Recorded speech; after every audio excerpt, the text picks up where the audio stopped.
laawol kisal ko laawol peewal e ɓantal. المتكبر في علوه وعليائه البائن من خلقه في علوه الداني منهم بعلمه وإحاطته خلق فسوى وقدر فهدى وبرأ فأبهى خلق الإنسان من ذكر وأنثى وجعله نسبا وصهرا وكان على كل شيء قديرا نحمده ونستعينه ونستهديه ونعوذ به من شرور أنفسنا ومن سيئات أعمالنا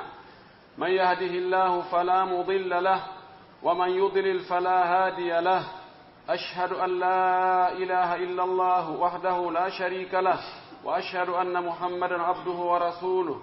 بلغ الرسالة ونصح للأمة وأدى الأمانة وجاهد في سبيل ربه وعبده حتى أتاه اليقين أبان التوحيد وحذر من الشرك والبدع والخرافات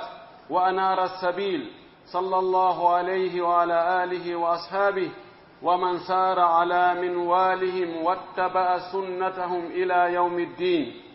أما بعد عباد الله اتقوا الله حق التقوى وراقبوه في أموره في السر والنجوى وراقبوه في أمره في السر والنجوى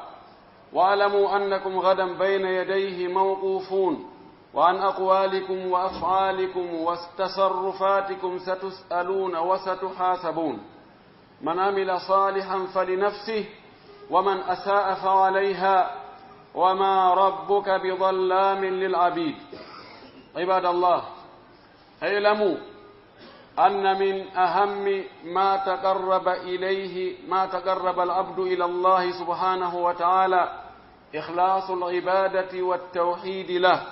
والابتعاد عن الشرك والبدع والخرافات ومحدثات الأمور وقد حدث في الآونة الأخيرة بعد عهد النبوة وعهد الخلفاء الراشدين والأئمة المهديين قد حدث أحداث وابتدأ بدع وخرافات وانساق الناس إلى هذه المحدثات واستحكمت فيهم هذه الخرافات فأصبحوا يقدسون الأماكن والأشخاص والأعيان بغير برهان ولا سلطان ولا حجة إنما ذلك مصداق قول الشيطان لأقعدن لهم صراطك المستقيم ثم لآتينهم من بين أيديهم ومن خلفهم وعن أيمانهم وعن شمائلهم ولا تجد أكثرهم شاكرين وقوله فبعزتك لأغوينهم أجمعين إلا عبادك منهم المخلصين وقد حذر النبي صلى الله عليه وسلم أمته من ذلك من محدثات الأمور وأمرهم بالتمسك بسنته وسنة خلفائه الراشدين المهديين وأمرهم أن يعضوا عليها بالنواجذ وأن لا تنفلت منهم فقال صلى الله عليه وسلم في حديث رباط بن سارية رضي الله تعالى عنه قال وعظنا رسول الله صلى الله عليه وسلم موعظة بليغة وجلت منها القلوب وذرفت منها العيون فقلنا يا رسول الله كأنها موعظة مودع فأوصنا قال أوصيكم بتقوى الله عز وجل وطاعة من ولى الله عليكم أمركم ولو كان عبدا حبشيا إنه من يعيش منكم فسيرى اختلافا كثيرا فعليكم بسنتي وسنة الخلفاء الراشدين المهديين عضوا عليها بالنواجس أو كما قال صلى الله عليه وسلم والحديث صحيح موجود في السنن وصححه الإمام الألباني والحاكم يتي الله سبحانه وتعالى handuɗo e yettede sabu nemaji muɗum towuɗo mawni serti e tagore mum nden fotodiri ka arsi muɗum ɓattiɗo tagore mum nden kadi humpitinde sabu gandal mum e andugol ko tagore muɗum woni e wadde e yetti o taguɗo yimɓe ɓen e toɓɓere maniyu hakkunde gorko e debbo o fotidiri taguti maɓɓe ɗin o labini tawi hay hunde ala ko waɗi ɓurojojo ala ko waɗi ella ala ko ŋakki o okkori ɓe haqqille o yamiri ɓe o haɗi ɓe o waɗi ɓe lontiɓe mo ka hoore leydi ɗo fii tabintinnugol goonga e nunɗal fii ñinnugol tawhiidi wootinɗingol Allah rewa Allah no haani rewirel noon ka hoore leydi ɗo fii wurnutugol leydi ndin wurnitinandi ko moƴƴi fii yo giggol e yurmede e nunɗal e moƴƴere yownu ka leydi ɗo moƴƴere makko nden hino yaaji hino ɗuuɗi limataako sakko ande ko jelu en yetti o taguɗo en holli en laawol ka rewen haa heɓe moƴƴereeji aduna heɓe moƴƴereeji laahara o yamiri en wootinɗingol mo o yamiri en laɓɓinangol mo dewe o yamiri en iwtirgol ɓaawo nelaaɗo makko on haa e meeɗen muhammad sallllahu alayhi wa sallam oɗo mo o fewni wo ko on woni feewuɗo mo o hoddiranaali peewal feewata allah taw hara mo hoddirani en peewal allah yo fewnu en ɗen toriimo yo fewnu en e laawol ɓurgol moƴƴude ngol laawol ngol nelaaɗo sallllahu alayhi wa sallam rewno e mum ngol ka diina sahaba makko ɓen kadi rewti ɗon yimɓe moƴƴuɓen foppu rewti ɗon allah yo taw hara ko ɗon wonɗen e yaade yo allah dandu en bone wonkiiji men ɗin e bone cheytane e bone kala joom bone woni ko suuɗiɗo woni ko feeñuɗo hiɗen torimo yo juule e o nelaaɗo meɗen muhammadu sallllahu alayhi wa sallam o mo o neli haa e meɗen sabu yurmingol en fiyo en heɓu moƴƴereeji ɗin gila adna haa laahara fiyo en daɗu boneeji ɗin foppu majji o nelaaɗo yurmeteeɗo o nelaaɗo moƴƴuɗo o nelaaɗo laaɓuɗo reedu holluɗo en haa faamuɗen ko allah yiɗi o andini en kadi ko allah añi o holli en o andini en ko honno allah rewirte o yottini haa hewti o laaɓani en reedu o golli yi'oɓe yi'i ɓe windani ɓe yi'aali ɓe fiyo ɓe janngu waawa si ɓe yi'u en torike allah yo allah juulo e oɗo yo allahu juulo e sahabaɓe makko ɓe tawata yeeyino wonkiiji muɗum itti jawle muɗum wakkilike muññike fii ɓuttu mum e teddungal muɗum e koɗoli mum e golleji mum e galleji muɗum fii yo ka diina heɓu doole ɓe feri ɓe yahi ɓe janngini ɓe faamini ɓe waɗi jihaadi woɓɓe lutti e muɗum yo allah juulu e ɓeeɗo yo juulu kala e jokkuɗo ko ɓe jokkuno kon ka diina watti batteji maɓɓe ɗin haa ñande dargal ngal dari allah taw hara ɗen tawda e ɓen amin musidɓe julɓe tedduɓe miɗo wasiyo hoore am onon kadi mi wasiyo on yen hul allah towuɗo o hulen allah ka wirni ton hulen allah ka feeñi ton hulen allah ko woni hulgol allah ngol ko ɗaɓɓutugol ko welata allah kon waɗa ɗum duumo e ɗum eto kadi haa annda ko allah toŋi kon ko mettata allah kon ko watta haa allah tikkana neɗɗo on o eto o annda ɗum o rento ɗum o woɗɗito ɗum o woɗo ɗum o eto haa o annda ko laawol hongol nelaaɗo rewno fii rewgol allah ngol kanko kadi o watta e ngol laawol ɗon o rewra allah wano nelaaɗo on gerduno noon woni ko dewal njanɗungal woni ko fanɗungal woni ko suuɗingal woni ko feeñungal woni ko ngal rewirte ko ɓanndu ɗum woni ko ɗenngal ngal woni ko ɓernde nden woni ko jawdi ndi so en waɗii ɗum haray en malama en heɓay ka hooten tawa hino weli hino teddi hino hitti hino moƴƴi ko ɓuttu mo nguli alaa ɓaawo muɗum ko hettaare nde tampere iwtiroyta ɓaawo muɗum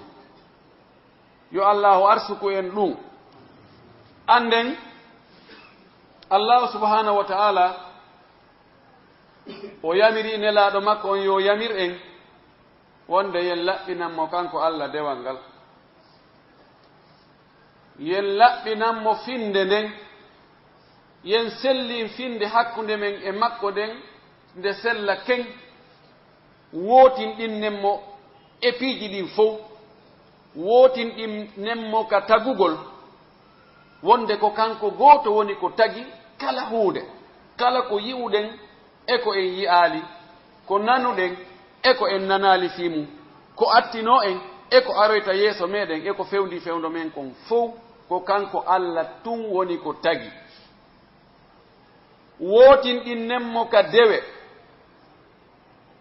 ɗen fof ko kanko tun jeyɗe, ko geɓal makko kanko tun, alamo o kafidi ɗum. Wona julde nden, wona korka kan, wona hajjungu, wona zakka on, wona du'a on, wona barkinorgol ngol, wona hulugol ngol, wona yowitagol e mum, ɗum ɗo fof ko kanko tun woni ko jeyi. Jonnitenmo ɗum, woɗɗitoɗen ko wiyete shirku. Wallahi koko bonnata golle neɗɗo few.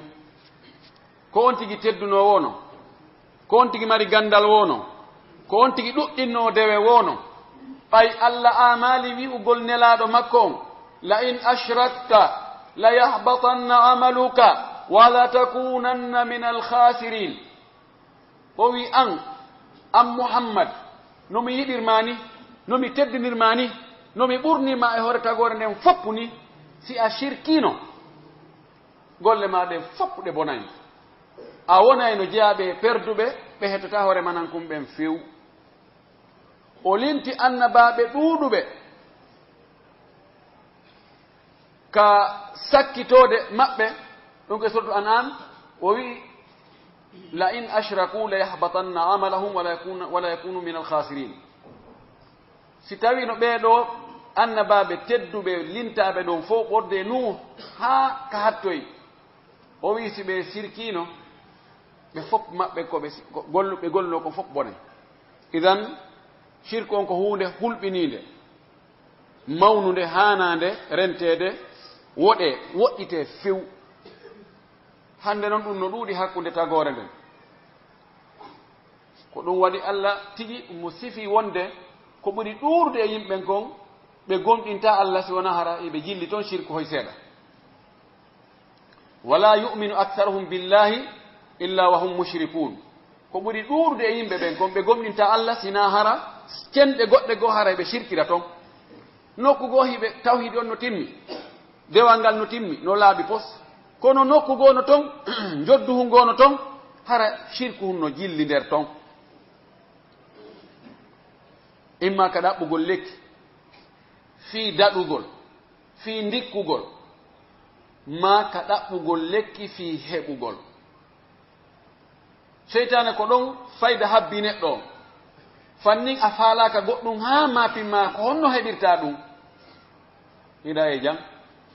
Fannin a hulaali goɗɗum haa jiɓiɗa, he taw si mi daɗa e ɗum, ɓe taw ko honto mi rewata haa mi daɗa ɗum, heɗa e jam. Kono tawi ɗiɗo ari hino nawnare ma nawnirede, e hino waawede, e hino faalegol, woni ko faalaɗa ko jawdi, woni ko ɓiɓɓe, woni ko rewɓe, woni ko laamu, woni ko teddungal, woni tun hiɗa faala. Ko ɗo seytane o moƴƴinante laawoy, o wiya sa rewi kunɗo ɗo ko ko hulɗa ɗo a daɗay, sa rewi kunɗo ko ko faalaɗa a heɓay. Neɗɗo no yiɗi daɗugol ko huli, no yiɗi heɓugol ko woni e ɗaɓɓude ko faala, wonde faale foola on tigi haa o rewa e kun laawol ɗon, tawa jaka ñooge no toon, shirku no nder toon. Wattanen fondo rentoɗen moƴƴi e ɗi bid'aji. Ko wiyete bid'a koko sincaka diina, bakindira e diina kan, nandintinna haa nandi, tawa ko heewi kon goɗɗum e mum har no jogi lasli ka diina goy, kono on tigi naada modification nder ton e moƴƴintinnira haa waɗira mbaadi no faalira non, tawa ndin ɗon mbaadi, on ɗon photo, on kayfiya ɗon nelaaɗo e sahaba mum kañum waɗirano non. Rewira ɗum ɗon Allah, wiya ko ɗum ɗon ɓattorta Allah, etoɗen rentoɗen ɗum de ko hunde hulɓininde non. nelaɗo sallllahu alih w sallama o rentino sahaba e makko ɓen ɗum ari hadith mo sahabajo laaɗo tedduɗo filli no wiya al irbad ibnu saria yo allah weltano mo weltano sahaba ɓen fof e kala weltaniɗo ɓe o wi'i ñande goo nelaɗo waajike men waaju ngu hattoyi ka waaju haaɗata ɗon ka wonki jani maw'idatan baligatan konnguɗi waɗoji batte wona haala wini tun wogo waga ko haala yaltuka ka ɓernde si haala yalti ka ɓernde wowlowo on ka yanoyay ka nder ɓernde wowlanaɗo on si yalti ka hoore teni wowluɗo on reway ka ɓaawo noppi wolnaɗo on feƴƴa tawi waaju ngun kaka ɓernde iwi ko e hoore laaɓal e hoore yiɗalngol wona ɓe wowlanede ɓen yo ɓe nanu ɓe faama ɓe huutora tawi ko ɗum woni annuye on woni fandara nden ka nder ɓernde kono Allah sallallahu alaihi wasallam makata ɗum ɗo o wi kanko sahabajo on ngu waaju ɗo ɓerɗe amen ɗen huli jooti aani maapi tawi kambaji no nder to moƴƴi wonande wonɓe yeddude Allah ɓen o wi gite amen ɗen wulli mo yiɗa o gite mum no yalta gonɗi nam ɗum ɗo ko e maande giggol Allah subhanahu wa ta'ala si tawi woni neɗɗo so anditi Allah o anditi lette Allah ɗen kambaji Allah ɗin doole Allah ɗen mangu Allah ngu tawi o maapoto o hula ha gonɗi yalta ka gite makko haray oɗo limanno ka ɓerde makko nelaɗo men sallah sallam no maaki hadis goɗɗo goo wonde gite ɗiɗi ɗe sumoyta yiitere ronkude ɗanade sabu aynugol keeri julɓe ɓen fiwota ayɓen aran julɓe ɓen wara ɓe ronki ɗanagol fiyo julɓe ɓen heɓo ɓuttu woni aynugol e yiitere miijitinde fi Allah fi doole Allah ɗen e lette makko ɗen e mangu makko ngun ha tawi ɗum heƴata e makko o wullade o wulli ɗeɗo gite ɗiɗi ɗe memoyta yiite memata ɗeɗo Allah tawata gite men ɗen ko eɗen jeeya gite goo no wulli wotuma jommum piya ko si tawi ko albala'u yani e makko siko o mayra ma o heɓu ko annimo ko jotnimo o fesi woto ɗum tuma albala'u yani kono naafi miijitagol fi Allah ha wulla woɓɓe goo ko noon way ɓerɗen yorino kalla bal rana ala qulubihim ma kanu yaksibun o wi kanko ibad ibn sariya ngu waaji ko laaɗo waaji men ɗo ko ɗum maapini men jotni men ha men wulli men wi he nelaɗo ngu waaju ɗo no wa'itana men wastayi ko waaji wonɗo e waynade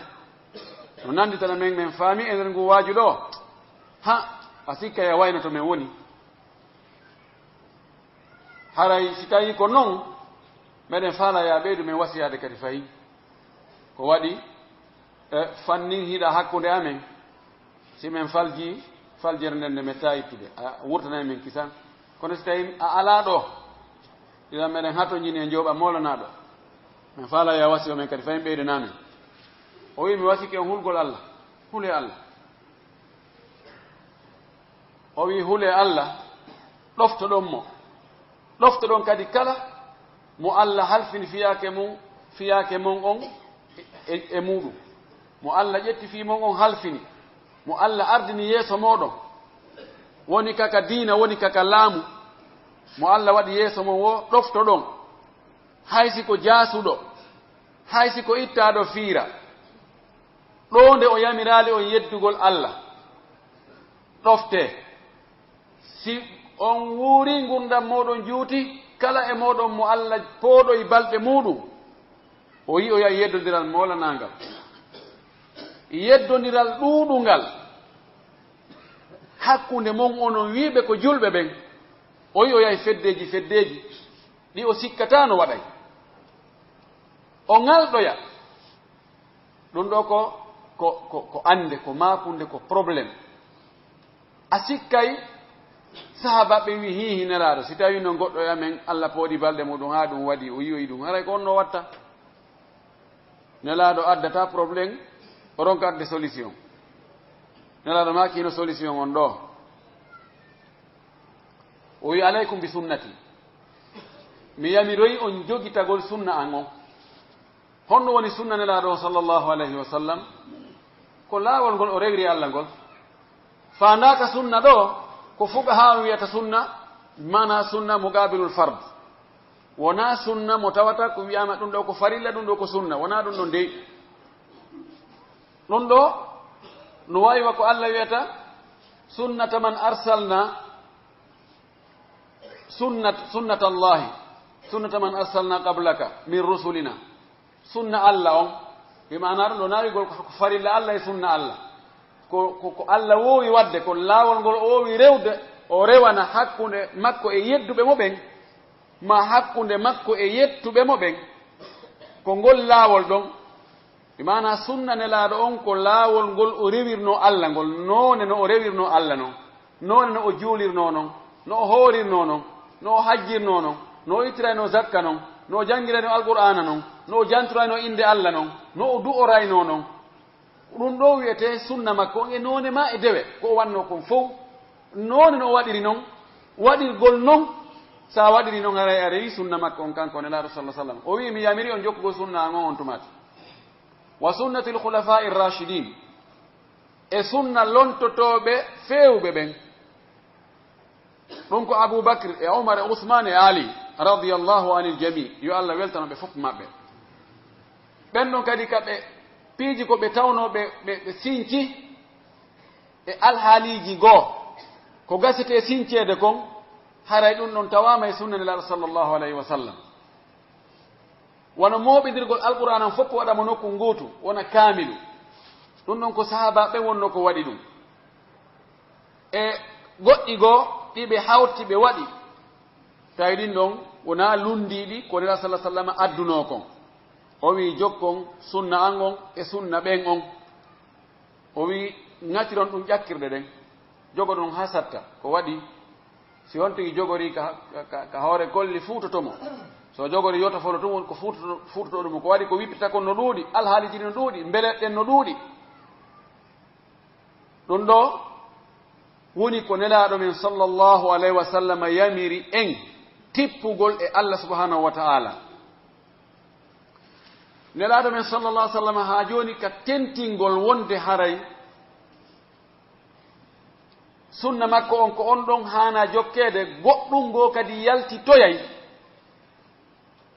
ɗo o anndini en wonde yeddondiral waɗoyay. si ngal yeddondiral waɗoyi référence on ko honto mana almarji ayna na'tasimu ko honto jogitoytoɗen siŋoɗen feŋoɗen ŋatoɗen, wona ko oɗa waɗi kon ma ko oɗa waɗi kon ma ko nodde mum kon ma ko oɗa moƴƴini kon, ko ka sunna nelaaɗo sallllahu alayhi wa sallam ko wallahi haray noon jogitagol on hino satti hino muusi haray alhaaliji boyno jokki ɗum e sattendeji e tampere. abdoullah bnu masud kadi no addana en kadi foto goɗɗo goo monla sallah sallam makani en ka rerɗingol en wakkilgol en yo en jogito sunna makko on kanko nelaaɗo sallllahu alayhi wa sallam. abdoullah bnu masud o wi khatta lana rasulullahi sallllahu alayhi wa sallam khatta ثم خط عن يمينه خطوطا وعن يساره خطوطا فقال هذه سبيل الله فاتبعوه وهذه سبل على كل سبيل شيطان يدعو إليه من أجابهم قذفوه في النار. هذه زيادة في رواية أخرى. ثم قرأ قوله تعالى وأن هذا صراطي مستقيما فاتبعوه ولا تتبعوا السبل فتفرق بكم عن سبيله. أولو حديث إمام البيهقي نفليمه، إمام أحمد نفليمه، حاكم كمستدرك نفليمه، بيهقي نفليمه كشعب الإيمان بوين في الليمو. إمام الحاكم وي صحيح على شرط الشيخين ولم يخرجاه ووافقه الإمام الذهبي إلا في بعض الزيادات التي أوردتها. Abdullah ibn Mas'ud o wi yo Allah weltano sahaba ben fop mabbe o wi nelaado sallallahu alayhi wa sallam nyande go o sifani men kiifol feewugol yetti o sifi kadi ciifi altondirdi ka sengo nyaamo ngol ciifol don o sifi kadi ciifi goddi go altondirdi turti ka sengo nano ngola ciifol feewugol riwaya go wi o landi o wi yo ngandi ko dum do firi be ni o woye ko Allah en laado mun tun andi ko dum do firi o sappi ciifol feewugol ngol o wi ko ngol do woni laawol Allah ngol feewi yetti jokke ngol do nani o wi ɗi laawi luttuɗi ɗo wontirɗi ka ɗi ciifi luttuɗi ɗo wontirɗi ka ñaamo ngol ciifol ɗo e ka nano maggol ɗiɗo fof ko laawi moƴƴinoyteeɗi laawol bee ɗo seytaneeru moolanaandu no ka hoore laawol no nodda ndun seytaneeru no waawi wonde hara ko neɗɗo shayatinul insi wal jinni yuhi ba'duhum ila ba'din zukhrufal qawli ghurura shaytaneji no wodi hara ko yimbe ka yimbe no wodi hara ko shaytaneji no wodi ka jinnaji kadi shaytaneji dino weldi hidi jonindira pehe hidi wallondira kono ko hore penale o wi laawun kala do kreya ko moƴƴina kum haranangol laawol do foccingol gal ballangal do to rutto on do sheytaneru harayno hoore toon no nodda arega so ngari ɗo on waɗi ɗo hunde kaari minen ɗo mo jokki ɗo aw haray ɗo ko ɗaɓɓata ko ngaray o heɓi on tumati o jangi o aya ɗo mo Allah wi wa anna hadha sirati mustaqiman awa ɗum ɗo ko laawol an feewugol ngolni ɗum woni o alqur'an ɗum woni o sunna nelaaɗo sallallahu alaihi wasallam ko ɗum woni laawol Allah feewugol ngol o wi jokkengol fattabi'uhu jokkengol wala tattabi'u subula wota on jokku laawoy moƴƴinte koy dey fatafarraga bikum an sabilihi sakko koy ɗon sendita on haaron koy yaarude ka laawol Allah naam hande ko ɗum woni hanki kadi noon ko ɗum wonno laawi no moƴƴina no sinca bakaka diina no nandi kono wona kañum foñe colli no nandi ha kono mo maɗɗike o anda na gootum qad istahdatha annasu umuran wa turugan wa ikhtalaqu anwa'an min al-ibadati ma anzala Allahu biha min sultan yimɓe ɓe moƴƴinani hoore mum piiji ka diina sincani hoore mum piiji fiyo wiye ha ko kaari e yiira ɗum ɗo neɗɗo no yiɗi toujours yiyego wi ha ɗum ɗo ko mi waɗi ko goɗɗo waɗaali ha hani no wela wonkiɗi ɗum ko ɓuri heewde ko mo sinci hunde o addi goɗɗum tentini ko tawata no hawrodiri e mbeleɗe yimɓe ɓen o heɓay inde kisan o heɓay jamawi kisan o mawninte o mabbine kisan ko ɗum defi yimɓe ɗuuɗuɓe créyugol moƴƴingol laawigol goɗɗo goo e sincuɓe laawi hari ko e laawol wongol goo wonno o woni e maggol ko yaata e duuɓi o yi e ngol ɗon ngol yalti yahi e wongol wongoo o woni ɗon kadi ha o inni ene accimi kadi moƴƴina hoore an laawol o ñomitiɗa seeɗa o fefini e haqqille makko seeɗa o piitidiri ɗum ɗon wonti laawol tatabal sa ndaari 30% e laawol ngol sengo go tawi koye ngol to laawol ɗum jeeya 30% koye ngol laawol ɗa jeeya o yeti ha o ñañino heɓi 40% o watti e hoore ɗum ɗa o moƴƴinan ɗon hoore makko laawol o heɓi ko faalno kon teddungal mawninede andede coobeede jokkeede watti noon o moƴƴinani hoore makko noon ɓure haula'i yuzayyinuna bid'ahum wa turuqahum wa madahibahum bifada'ila la tuhsa ujur alaf mu'allafa lam yakun laha sanadu ɓe waɗoɓe créyoɓe laawi waɗoɓe feddeji ko heewi kon ko ɓe pentirirta laawi maɓɓe ɗin ɓe cuɗira ha laabe tawayido en dum do de no foti dum do de no labaya ko be cudirta dum be pentira ha labbe be pikka ha moƴƴa ko ɓure ɓe fefindoto ɓe waɗana ngol laawol awa mo waɗi hunde kaari o heɓay baraji guluji 777 mo waɗi hunde kaari haray ko tongi mo natugol aljanna ko o mayde mo waɗi ɗum ɗo ha saba kaari so maayi o tefanoyay ka gorol makko yimɓe 90 ka dewol makko yimɓe 90 ka talibaɓe makko yimɓe 90 ka taniraɓe makko yimɓe 90 ka ɗum ɗo en yimɓe 90 mo waɗi ɗum ɗo ha lakkere yalti e makko hara e ɓandu makko harmani yite ɗum ɗo fof ɗi haalaji hay kala jannguɗo arabe wawi seeɗa no wawi haysi koye arabu ɗum wowla no wawi ya wawi windigol ɗum ɗo créana ware ma moƴƴina moƴƴa لماذا هذا الترويج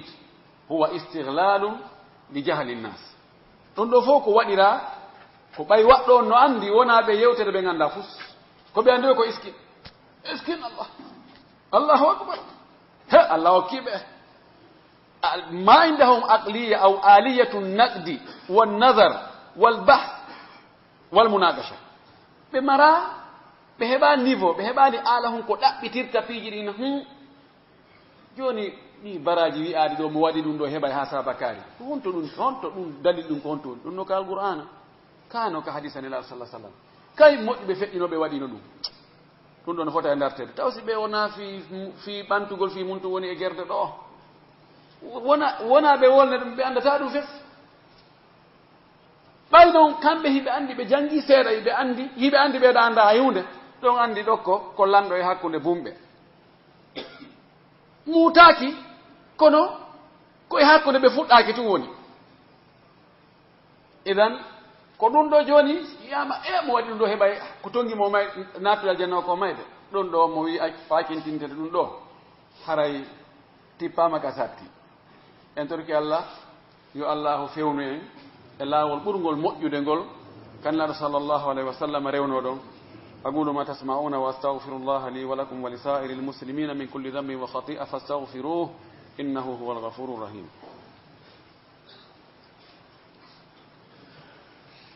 الحمد لله وكفى وصلاة وسلام على نبيه المصطفى وعلى آله وصحبه ومن تبع آثارهم واقتفى عباد الله اتقوا الله حق التقوى وراقبوه في كل تصرفاتكم في السر والنجوى وفي كل ما تأتون وما تذرون واعلموا أن الله مطلع على أخباركم ومحاسبكم على تصرفاتكم وعن أقوالكم وأفعالكم فاتقوه حق التقوى واتبعوا سنة نبيه محمد صلى الله عليه وسلم في كل صغيرة وكبيرة فإن العبادة التي لم توافق ما كان عليه رسول الله صلى الله عليه وسلم فعبادة فاسدة مردودة على صاحبها لا محالة ولا جرم أمر حتمي لازم لأن لسان حاله يقول أنا أعلم بأنواع العبادة من رسول الله صلى الله عليه وسلم فلذلك كان الإمام مالك يقول وقد أخذ هذا القول من العلماء الذين سبقوه يقول صاحب البدعة كل صاحب ذنب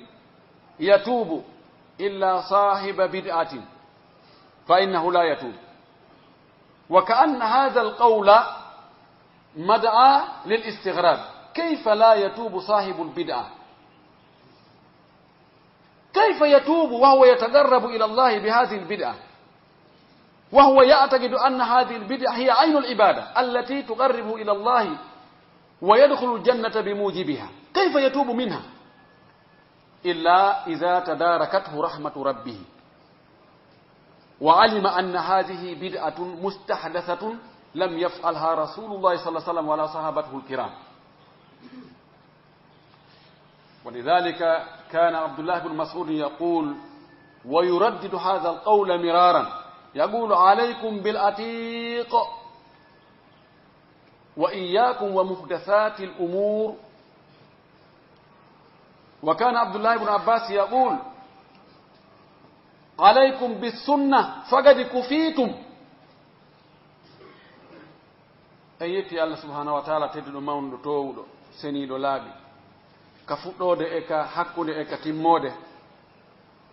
yentori mo yo juulu ene laado makko Muhammad sallallahu alaihi wasallam ne laado e meden sabu yurmede musibbe julbe teddube hulen Allah yal haliji men di fu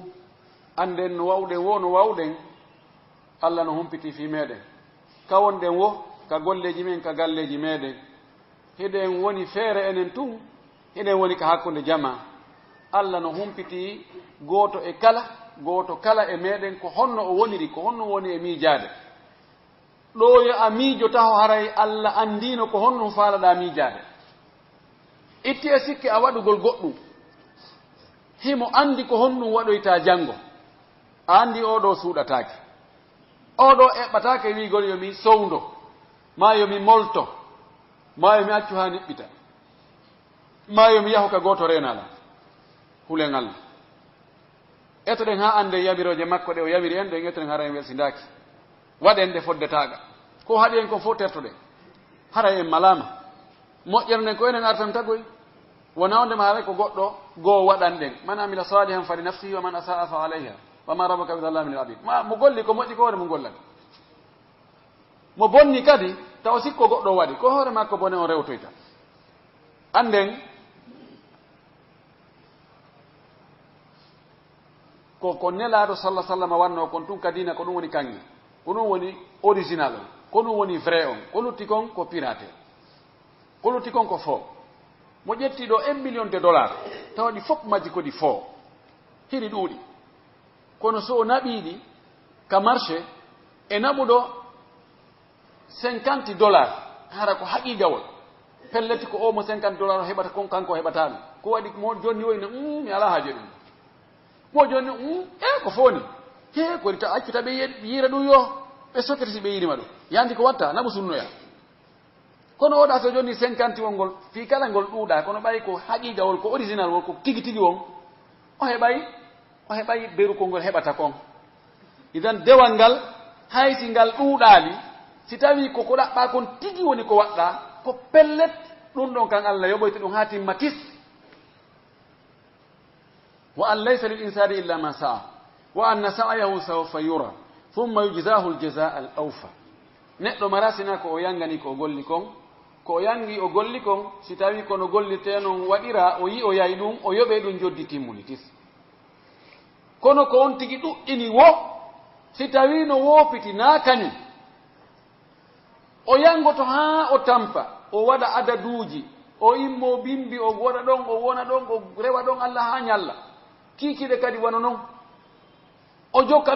ɗum kono ɓay ko fo yoɓatake few ko ɓen Allah wi wa qadimna ila ma amilu min amalin fa ja'alnahu haba'an mansura min ari e golleji ɗi ɓe wannoɗi min daari ha min tawi jakanani fes min watti ɗum duguru yowta hay hunde ala ko nafata wujuhum yawma idin khashi'atun amilatun nasibatun tasla naran hamiya geese yanginoɗe fiidina haata ayyay tun inna mawdi ɓeɗo wakkilinogoy kono ko honno woni résultat on ko tasla naran hamiya ko waɗi ɓe waɗali no waɗirteno e hoore no wawno ɓe waɗira noon kono sabu mawnintinnare e sabu intérêt ji goo waɗi ha ɓe sali wadde ko woni haqiqa kon ɓe jokki goɗɗum ngo cheytane wowlino o bewna yimɓe ɓen idan haray ko honno yamodirɗen ko ɗaɓɓutugol sunnanilaɗo sallah sallam no o rewirno Allah noon etoɗen waɗen ɗum yimɓe ɓen noon no yiɗi Allah jarri bori yimɓe joni yiɗugol mahsusat piiji renaɗi ɗi ka du'agol ka barkinorgol ka ɗaɓɓugol heɓugol ka ɗaɓɓugol fiyo daɓi piiji renaɗi ɗi yimɓe ɓe moƴƴinani hoore mum nokkuji teddinaɗi hormorteɗi juureteɗi toreteɗi e mum watteɗi ni watteɗi ni kamɓe moƴƴini wona nelaɗo wiɗo no teddi wona Allah wi nde nokkuɗo no teddi no ɓuri ndeɗa wona sahabaɓe wiɗo no teddi ɓuri ɗa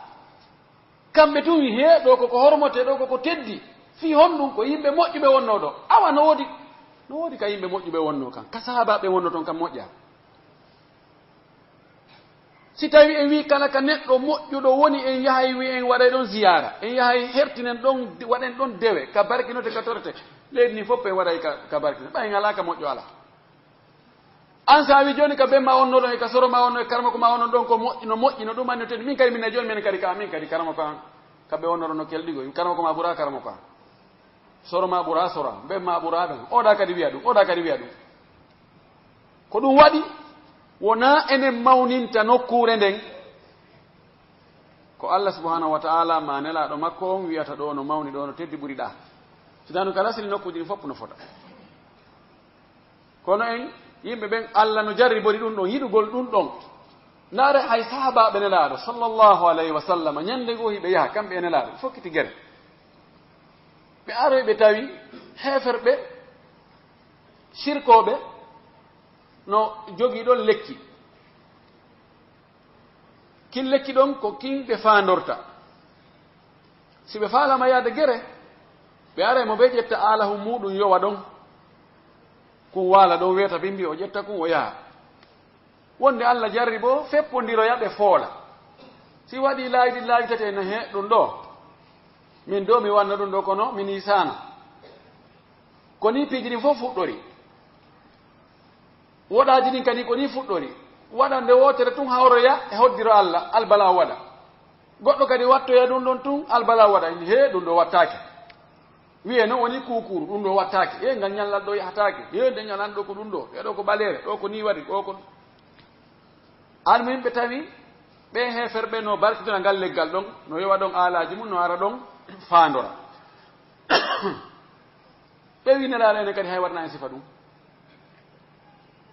hay waɗna ene kadi nokkure ka tawata en ara e ɗon faandoren ɗon yo en ɗon alaji men ɗin sen fokkiti guere a watoroɗen ɗon no gasa ɗum no waɗa e saabu foolo en nelaɗo maaki eɓe emba hanke hande no nandi ne wallahi on wowlal ɗo si wona ko yimɓe Musa ɓen wowlanno Musa kon قالوا يا موسى جلنا إلها كما لهم آلهة قال إنكم قوم تجهلون yimɓe Musa ɓen ko ɗum ɓe wiwno kamɓe kadi ɓe yawno ha ɓe tawi woɓɓe no rewa ngaari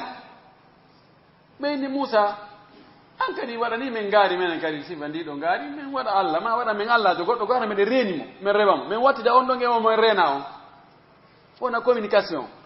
oɗo momin reeni min waɗa ɗon gasa o kanko reenaɗo on ɗo o yottina e momin reena on o ye en mbay ɗon majji inna haulai mutabbarum ma fihi wa batilum ma kanu yamalun ɓeɗo koɓe halkiɓe ni ko yimɓe halkiɓe wonɓe e gollude meere fenande fus golle ɗe ala joddi ko ɓe faala ɗo ñembinde yen waɗi sifa ko ɓe watta ko tana ɗum fi goɗɗo wadde goɗɗum inna an kadi mi waɗa ɓay ko kaari waɗi ɗum ɗo andu ko on to cippi o waɗi ɗum ɗo an kadi si waɗa wala tujibuka kasratul halikina ɗuɗugol wonɓe halkade wota ɗum ngalɗine wota ɗum hawne ina ya ɓeɗo fof yo jamayi ko waɗi ɗon ko min jamayi ɗon fof si Allah fara ƴettata fof ukka kayite wona ɗuɗugol ngol woni kañum ko yo taw hara ko wona e waɗede kon no jogii dalil idan Allah jarribike ɗum ɗo yimɓe hande ko ɗum wasi a yahi joni wonande men wonɓe ardade hajjiyankoɓe yaha Makka on tigi yiyay ko ngalɗi a sikkata ko yimɓe julɓe woni e wadde ɗum kala ka hewta ɗon koko barkinorte ko du'ete hara ko pileje moƴƴinade hanki minen komin yeydo hande ɗe moƴƴinaka ko yeeso men ɗe moƴƴina ko yimɓe pakistane e tuuɓe muɗum yaaji ɗe moƴƴiniɗe kadi na fus na goɗɗo go hay hunde ala hoor maako ala goɗɗo ngo ara wona ƴettugo lince muɗum fitta ɗon ara bakka e muɗum yaha lunno ɗon yaha mawla ɗon yahaɓe piiji ɗi fof yani waɗa ko ɗon won tigi o si a waɗi ɗum ɗo are goɗɗo go arini min yahi ɓuba min yalti suddiɗo go arini ene onon o yahi o memoyi ngal piliyewal ɗa wongal dow to ngal ɓe kari mi memoyaali on waɗali hay fu jaka onon o waɗali hay hunde ɓe fof ɓe wi git mi tawi darnata ɓe fof ɓe dogi furmo ɓe yahi keeco yingal ƴetti tiggare muɗum fitti ɗon ari ɗumanni dogare mini ko hombo wiyo yo waɗi ɗum shahid neɗɗo on sina gando haray fayda ko piiji ɗe reni ɗin ko ɗi nango teddi ko ɗum addi yimɓe no waɗa ɓulli ka barkinore no waɗa leɗɗe ka barkinore pelle ka barkinore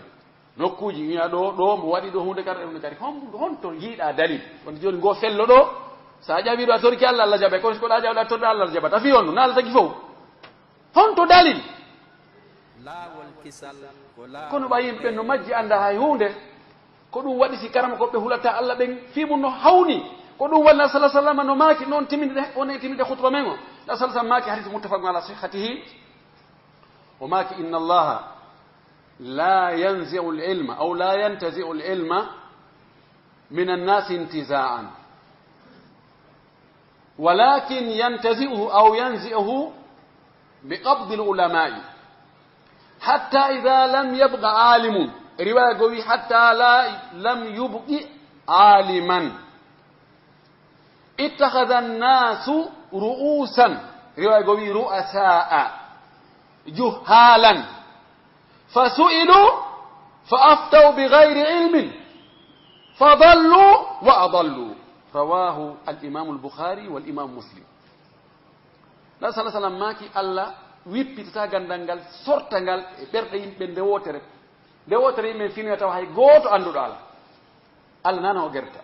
kono ko honno gandal ngal ɗoytorta ko honno ƴettita gandal ngal ko seeɗa seeɗa ko karamokoɓe huloɓe Allah ɓen yonnantoɓe yimɓe ɓen laaɓuɓe reedu ɓen na noddoɓe faade e mum ko noddoɓe faade e Allah ko ɓen mayirta seeɗa seeɗa si ɓen maayi seeɗa seeɗa fayde haa ɓe muli yimɓe ɓe moƴƴinana hoore mum noon ardiɓe goɗɗo maƴa daro ɓe wi si bantan yani ko punne yimmoto punnere regi mono nawa menen ko menen fewjata ɗo ko mawɓe amen waɗi hunde kaare yastaghillu az-za'ama ar-ruhiyya li ajdadihi wa abaihi listi'ibadi nnas ko menen mawɓe amen ko kamɓe hay gooto yeddali mawɓe amen yimɓe wiya yimɓe waɗa on tigi kuukuru waɗamo gando o woni place ka gando wonata kono ala ganda honno woni golle makko kala ka o andi gando no woodi ɓurɗo makko yo tappumo ka leydi par ce que mo andi oɗo wirta mo joni ɓay hendu wirtoro juguru ɗum ko ɓawa ndo iwrata mo andi joni si karama ko jo ari anduɗo tum feññine joni ko wonno e wadde kon ko oye goɗɗo arno no julna yimɓe tawi o anda hay fus kono ko ɓe anda hay fus wonno kono ɓuri ɓe kala banteyagal feƴa allahu akbar o inne zawwijuni bi ahsani lbanat wadbahuli bi asmani lgirfan wola o inna o resinelan jiwɓe mo ɓurɓe labede ɓen hirtanon mi baali mo ɓurɗi fayde ɗin o jokkiri noon mo jonaname fof amin anda hay hunde tawi goɗɗo no e maɓɓe noon o yimmina kono o yahi nokku o janngoy o artoyi noon o tawi almami ko sifa ɗum woni e julnirde o waɗi o yaani ɗo annduɗo ko fewndi ari o wi ayyuha almutanahihun la tatanahnahu fal ujratu 40 lakum 20 walana 20 wassalamu aleykum wa rahmatullahi o wi he kono yo matinoɓe acce matingol joddi haldandi ɗo mi yoɓe ɗo ko 40 dinaruji 40 ono ngo ƴetta e noga bene men ƴetta noga tette innahu qawmu la yafqahun ɓe ko yimɓe ɓe anda e fus dan ko noon way hande ko ɗum sakiti bid'aji ɗi ko gando mo hulata Allah hakkunde yimɓe ɓe anda hay fus o wi ɓeɗo no moƴƴinaɓe wi'a ko karamokoɓe tawi ɓe fodda e wonde karamokoɓe ɓe lande noon ka diina ɓe herta wigol men anda honno ɓe watta ɓe jaabo no ɓe jaabori o jaabo masalaji ceerno kaari ñande ko ari meɗen yahi nokku kaari ɓe landa no sifa ɗum ɓe wino hey ko hunde kaari jaabal kala bantoyagal ɓe lande ka diina ɓe jaabo harana no selliri ɓe majji kamɓe hoore maɓɓe taw laawol ngol ɓawi wiyata yimɓen ko ɗum ɗo woni ko dagi ko jaha waɗoya goɗɗum ngo a wiyata yimɓen ɗum ɗo no harmi akkitat no yahoɗoya goɗɗum ngo ka wiɗa ɗo garay a oblige ke joni ko ɓe jokkalon a woni majjuɗo tawan ka yelto noon iwtiri ɓawa maɓɓe fopp ɓe woni majjuɓe hande alamul islami so wi wayde 80% koni ɓe way sinaɓe Allah yurmaɓe ardiɓe ɓen fewjoɓe ɓen sene sente en townaɓe ɓen kohinaɓe ɓen fof si ndarama joni hara ko darɗe gandal darira hara joni ko deftere ala nden adda e sunna Allah sallallahu alaihi wasallam andugol hadisaji ɗin andugol fiqhu on andugol dagaigol sharia tawa ɓe fof maɓɓe fota wonde kaɓe woni ɗo ɓe fof koye won kono sabu ronugol teddungal ronugol kohoyagal ronugol ardagol ronugol macciɗinnugol yimɓe ɓen ta goto suusata ɗum waɗi woni kuuku wiyete kuuku fof hula honno woni kuuku sa ari a yiyata e fof kono wiya torki Allah subahana taala yo Allah o fewnu en yo Allah dandu en majjude e majjinede Allah dandu en oñade e oñede Allah dan en toñude e toñede أدانا وابتقوا الله ونعلم صلى الله عليه وسلم أقول ما تسمعون وأستغفر الله لي ولكم ولسائر المسلمين كل ذنب وخطيئة اللهم أهدنا فيمن هديت وعافنا فيمن عافيت وتولنا فيمن توليت وباركنا فيما أعطيت وقنا واصرف عنا برحمتك شر ما قضيت فإنك تقضي ولا يقضى عليك إنه لا يعز من عاديت ولا يذل من واليت تباركت ربنا وتعاليت قوموا إلى صلاتكم يرحمكم الله لا والكسل ولا والبي والإبانتال